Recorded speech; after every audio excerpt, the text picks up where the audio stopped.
You had Denzel come in, right? And he directed. Oh my God, Patrick. Denzel was amazing because, Denzel's a movie star, right? He doesn't know about directing TV. So... You've never worked with Quentin, have you? No, he's never hired me. Quentin? He's never hired me. Quentin, what? Wait a minute, I'm not done now. The devil goes, oh no, leave him alone. Hey, he's my favorite. right. What did Denzel Washington just do? The Hollywood icon, known for his class and composure, might have just dropped a bomb on the industry that has everyone in Tinseltown running scared.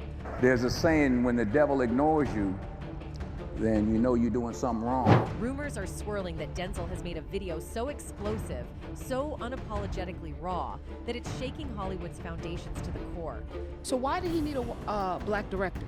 Could a white director not have? It's not color, it's culture.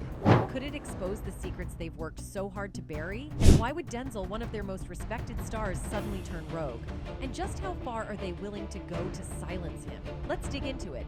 Let's dive into the drama between Denzel Washington and Ellen Pompeo. It's a wild one.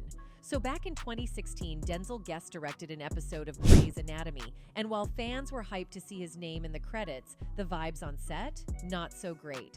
Damn on my... He was like, I'm the director.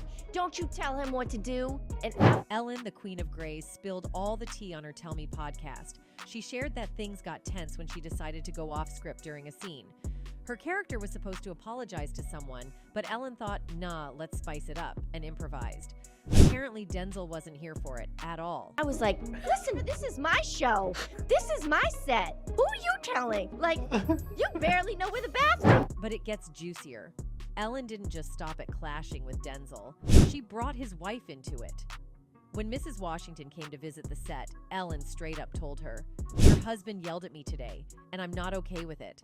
I'm not talking to him, and I'm definitely not looking at him." Fans were totally floored by Ellen's boldness, and not in a good way. A lot of people felt she crossed the line big time. But what really stirred the pot?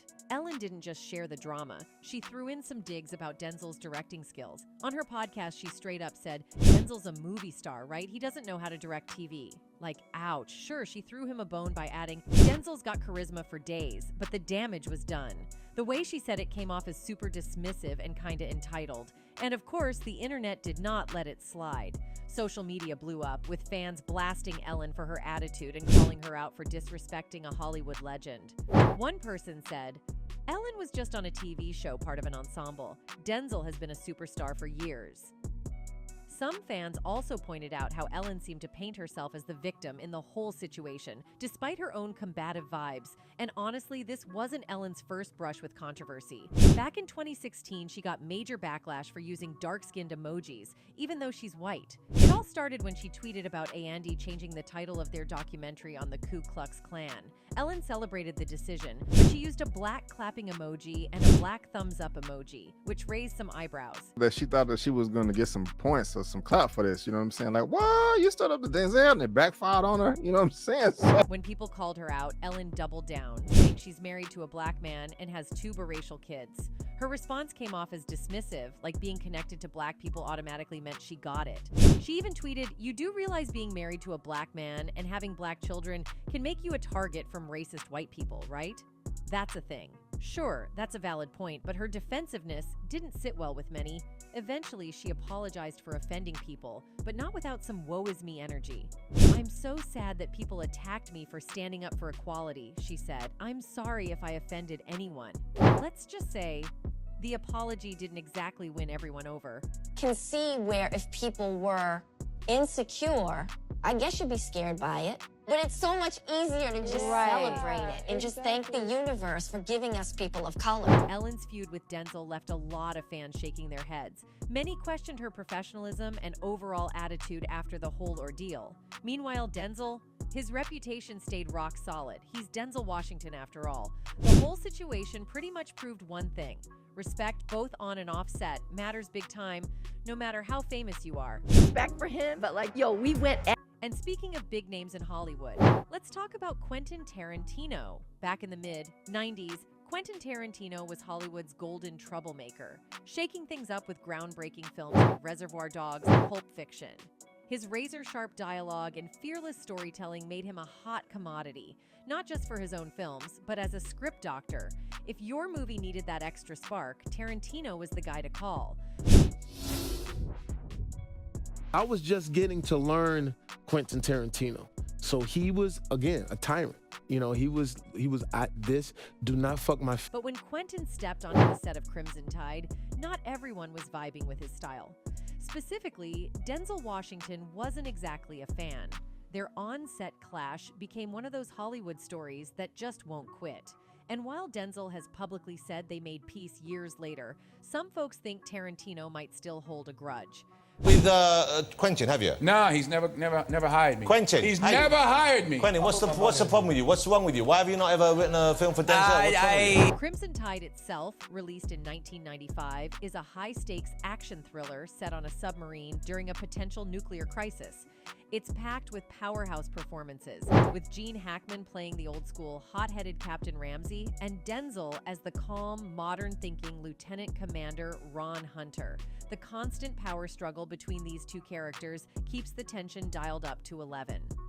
Captain, I cannot concur. Repeat my command. Sir, we don't know what this message means. Our target package... And then there's Tarantino's unmistakable touch on the dialogue. Brought in to spice up the script, he worked his magic on several scenes, including a fan-favorite moment. Washington's character has to break up a fight between two sailors over, of all things, a comic book debate about which artist drew the real Silver Surfer. With his signature deadpan delivery, Denzel's character shuts down the fight with a perfectly timed quip, proving that even in the midst of a nuclear standoff, Tarantino couldn't resist weaving in some pop culture gold. Everybody who reads comic books knows the Kirby Silver Surfer is the only true Silver Surfer. Am I right or wrong? For Tarantino fans, that scene is a textbook example of his pop culture-infused banter, blending wit with an offbeat charm. But not everything he added to Crimson Tide had such a playful vibe. Some of his contributions leaned into darker, more controversial territory, especially one scene toward the movie's climax that still gets people talking. In this tense moment, Gene Hackman's Captain Ramsey delivers a sharp monologue about the Piesoner stallions, emphasizing that these prized horses are always white. Denzel's character, Lieutenant Commander Hunter, calmly fires back with, "Actually, they're born black." Deal cards. Simple matter of voltage. While the dialogue doesn't outright address race, the subtext is impossible to ignore. It's dripping with Tarantino's signature style, blending seemingly random historical trivia with an undercurrent of discomfort and unease. The exchange packs a punch, subtly addressing themes of power, perception, and prejudice in a way that's both thought-provoking and deliberately edgy. Been that lucky. Okay. Well, are you going to do one now? It would be my honor, and I'm really not just saying that. I think he is one. This wasn't just another script tweak for Denzel Washington. It struck a much deeper chord. According to a 1995 Premiere Magazine article, Washington confronted Tarantino on set about the racially charged elements of the dialogue and the filmmaker's infamous use of the N-word in his other scripts. When Tarantino suggested they discuss it privately, Washington reportedly stood firm, saying, "No, if we're going to discuss it, let's discuss it now." The confrontation was intense and reportedly left a lasting strain on their relationship. For Tarantino, controversy like this wasn't new. His scripts, from Reservoir Dogs to Pulp Fiction, were known for including racial slurs and provocative language, which he defended as authentic to his characters. But Washington wasn't buying that excuse. As one of Hollywood's most respected black actors, he wasn't willing to let the issue slide. The cultural differences. You know, I know, you know, we all know what it is when a hot comb hits your hair on a Sunday morning, what it smells like. That's a cultural. The fallout was more than just an on-set spat. It turned into a long-standing feud. Washington, known for being selective about his collaborators, never worked with Tarantino again. Meanwhile, Tarantino continued to stoke debates with films like Django Unchained and The Hateful Eight. Despite Tarantino's frequent partnerships with A-list actors, Washington's absence from his projects was glaring and likely not by accident. By 2012, the story took an unexpected twist when Denzel Washington's daughter, Kaya, worked as an editorial production assistant on Quentin Tarantino's Django Unchained. When asked about the situation during an interview with GQ, Washington acknowledged the irony. "Isn't that interesting how life goes?" he remarked before revealing that he had sought Tarantino out a decade earlier to apologize. "I told him, look, I apologize. You've just got to let that go. You're going to walk around with that the rest of your life," Washington explained. According to him, Tarantino seemed relieved by the gesture. On the surface, this seemed like a mature resolution, a closing of the chapter on what had been a highly publicized clash. However, some fans remain skeptical. Despite Washington's apology, Tarantino has never publicly addressed their falling out or the alleged reconciliation. And while Tarantino has worked with numerous A-list stars over his career, Washington's absence from his filmography remains noticeable. And I'm really not just saying that. I think he is one of the best actors in the world. Although I don't think the Barack Obama story would be safe in your hands. Given Tarantino's reputation for being unapologetically firm in his creative decisions and fiercely independent, many speculate that he may still harbor lingering resentment over the public confrontation.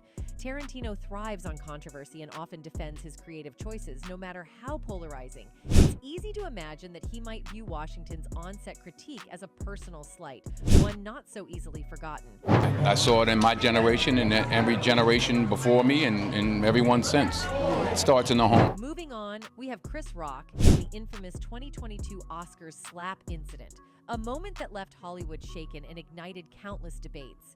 But beneath the surface of that shocking moment, it also highlighted an underlying tension between two Hollywood heavyweights, Denzel Washington and Chris Rock. Denzel, known as a Hollywood statesman with a reputation for wisdom and grace, contrasts sharply with Chris Rock, whose comedy thrives on controversy and razor-sharp wit. While their professional paths have rarely crossed directly, their contrasting personas seem to collide in the fallout of that unforgettable night. There's a saying, when the devil ignores you, then you know you're doing something wrong. During the 2022 Oscars, Will Smith stunned the world by slapping Chris Rock on stage over a joke about Jada Pinkett Smith. The chaotic aftermath saw Smith visibly emotional while Rock remained composed, processing the moment in real time. During the commercial break, Denzel Washington stepped in to counsel Smith. It was then that Washington reportedly delivered his now famous line, "At your highest moment, be careful. That's when the devil comes for you." Denzel Washington's intervention that night was widely praised for its grace and compassion, but it may have unintentionally added another layer of tension to his already strained relationship with Chris Rock. While Washington extended his support to Will Smith, even praying with him backstage, Rock was seemingly left out of this moment of solace, which raised some eyebrows. Many began to question why Washington, who had positioned himself as a peacemaker in that chaotic moment, didn't also comfort Rock. The devil comes at you. Maybe it's because you're trying to do something right. And for whatever reason, the devil got a hold of him. Washington's response, which seemed more focused on supporting Smith than acknowledging Rock's plight, hinted at an unspoken tension between the two. Some speculated that Washington's actions suggested he may have aligned more with Smith than Rock, possibly due to a deeper, past friction between the two. This friction, or at least the perception of it, might stem from their fundamentally different approaches to life and art. Denzel has long been regarded as Hollywood's moral compass, his career built on dignity, gravitas, and a sense of responsibility. His roles often reflect serious, purposeful themes that resonate with his deeply held values. On the other hand, Chris Rock thrives on irreverence. His comedy is known for pushing boundaries, often crossing lines that others wouldn't dare approach, making him a polarizing figure. Y'all know what happened to me, getting smacked by Suge Smith. Everybody fucking knows. Yes, I got smacked in the fucking Oscars. The divide between Washington's traditional, measured demeanor and Rock's boundary-pushing humor could easily fuel a disconnect between the two. While Washington has earned respect for his sense of duty and integrity, Rock's unapologetic approach to comedy and life has set him at odds with more conservative figures in the industry. Denzel Washington's reluctance to engage in the kind of controversy that Chris Rock embraces stems from his deep commitment to decorum and respect, values that often put him at odds with Rock's more provocative and boundary-pushing comedic style. While Rock critiques systemic racism head-on with biting satire, Washington tends to address race in a more measured, diplomatic way, focusing on representation in his roles rather than direct confrontation. This divergence in how they navigate the racial politics of Hollywood might contribute tribute to the tension between the two, with some fans speculating that Rock might harbor resentment over Washington's lack of public support after the Oscars incident. And people like, did it hurt? It still hurts. But I'm not a victim, baby. You will never see me on Oprah or Gayle crying. Never gonna happen. Others believe that Washington may find Rock's humor abrasive and disrespectful, clashing with his own values of dignity. Regardless of the specific reasons, the dynamic on Oscars night, where Washington supported Smith while Rock stood alone, reinforced the idea that there's a subtle, underlying discord between the two men. As for Tyler Perry, the contrast with Denzel is equally pronounced. Despite their shared prominence in Hollywood, their relationship has been marked by tension, rooted in both personal and professional differences. While they have prayed together on public stages, the dynamics between the two suggest a quiet but palpable feud. Tyler Perry's filmmaking style, epitomized by his larger-than-life character Medea, has made him a household name, but it hasn't come without criticism. Perry's work is often seen as reinforcing negative stereotypes, something that doesn't sit well with Denzel, whose career has been built on serious, principle-driven performances that seek to elevate and transform the portrayal of black characters in Hollywood. Denzel's refusal to align with Perry's brand of entertainment, seen by some as reinforcing buffoonery, is well known in the industry. He paints a very negative portrayal of black men. We ain't that bad. Like, Jesus Christ. Like, Tyler Perry makes us seem like we ain't shit. Despite Perry's immense financial success, Denzel, as a two-time Academy Award winner, values projects that, in his view, elevate black narratives in a way that is dignified and transformative. One of the biggest points of controversy is Tyler Perry's 2010 adaptation of For Colored Girls, which is based on the iconic 1975 poem by Ntozake Shange. The original play is loved for its powerful monologues and deep dive into the struggles of black women, but Perry's movie didn't sit well with a lot of people. Critics and fans felt it was too over-the-top and melodramatic, with some even saying he ruined a cultural classic by turning it into another example of his controversial style. While Denzel Washington hasn't publicly trashed Perry's film, there are rumors that he feels the same way, saying that Perry's work often waters down the real power of black storytelling. For Denzel, every project is a chance to break down stereotypes and elevate black cinema, which seems to clash with Perry's more commercial-driven approach. And then there's Spike Lee, who's been pretty vocal about not liking Perry's work, even calling some of it buffoonery. It sparked a bigger conversation about the responsibility that comes with telling black stories. Time today is coonery buffoonery. And I know it's making a lot of money, breaking records. While Tyler Perry's fans argue that his movies show real-life struggles and experiences, his critics, especially those in Denzel's camp, feel like his films just play into harmful stereotypes for cheap laughs and bigger ticket sales. Denzel's apparent dislike for Perry might have something to do with his close relationship with Spike Lee. Both Denzel and Spike have worked together on films like Malcolm X, and they share a similar view on art being a tool for social change.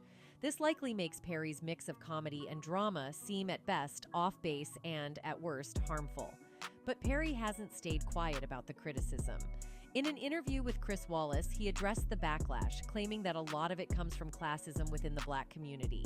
According to Perry, his stories connect with millions of people because they're based on real folks he grew up with, people whose lives deserve to be told, even if they don't fit into highbrow narratives. He pointed out that there's a part of society, especially within the black community, that looks down on certain aspects of the culture. Perry stressed that his work reflects his personal experiences and the lives of people he knew, and that dismissing his movies is like erasing those stories entirely. All these characters are bait. Disarming, charming, make you laugh bait, so I can slap Medea in something and talk about God, love, faith, forgiveness, family. The tension between Perry and Washington has fired up debates among fans. Some are Team Denzel, arguing that Perry's work leans too hard into stereotypes and drags down the standard for black cinema. Others stand by Perry, saying his movies are heartfelt reflections of his roots and the community he grew up in. One fan summed it up like this: "I agree with Spike Lee. Yes, Tyler has given a lot of black actors jobs, but the roles that he cast them in are questionable."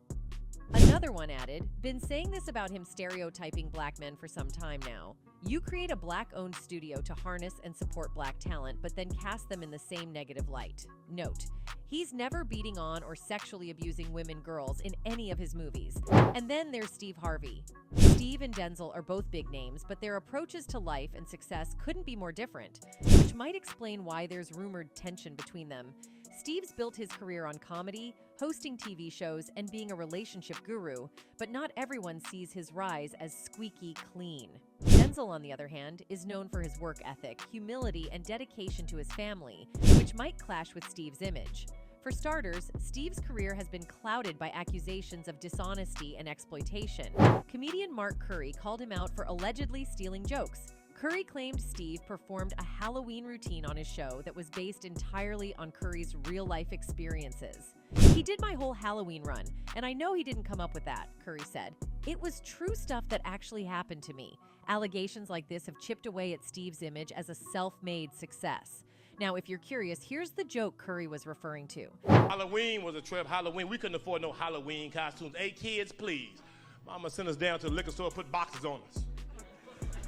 We didn't know what we were. I don't know what we are. And here's Steve's version. Let me say that every Halloween, I had the same outfit on. Every year.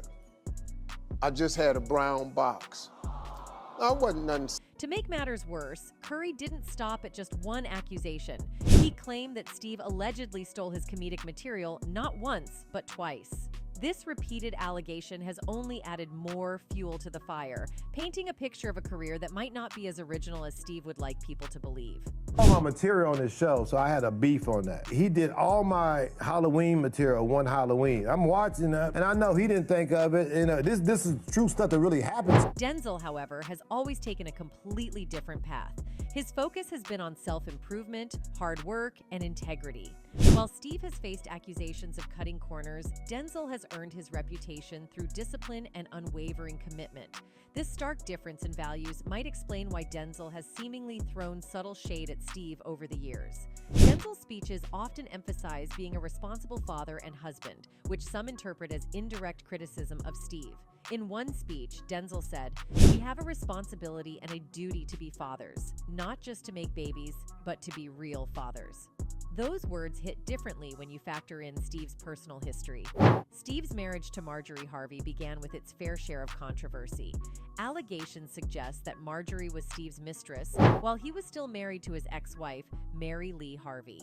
Reports even claim Marjorie helped Steve with legal matters during his divorce before they tied the knot. On the flip side, Denzel's personal life is a blueprint for stability and loyalty.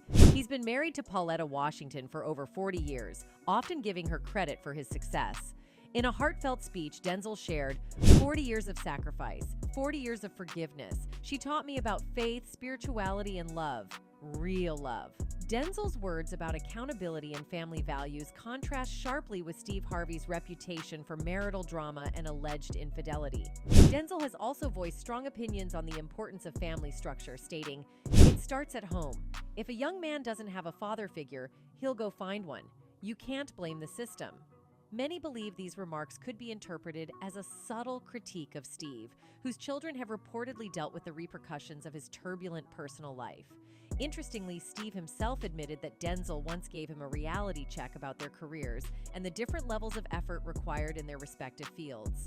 During an interview on Club Shay Shay, Steve shared a story about a lesson he learned from Denzel at a Los Angeles restaurant during Oscar season.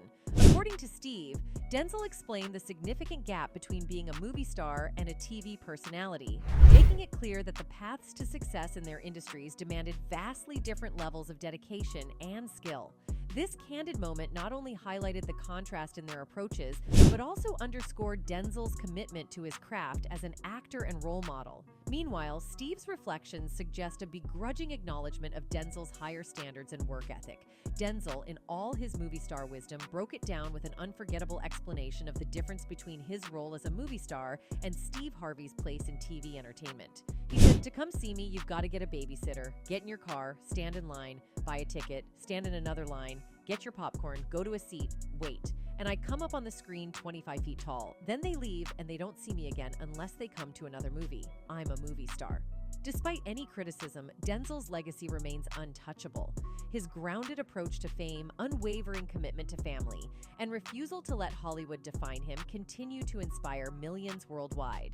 These values, along with his undeniable talent, are what make Denzel an enduring icon in the entertainment industry. That's it for today. See you in the next video. Until then, goodbye.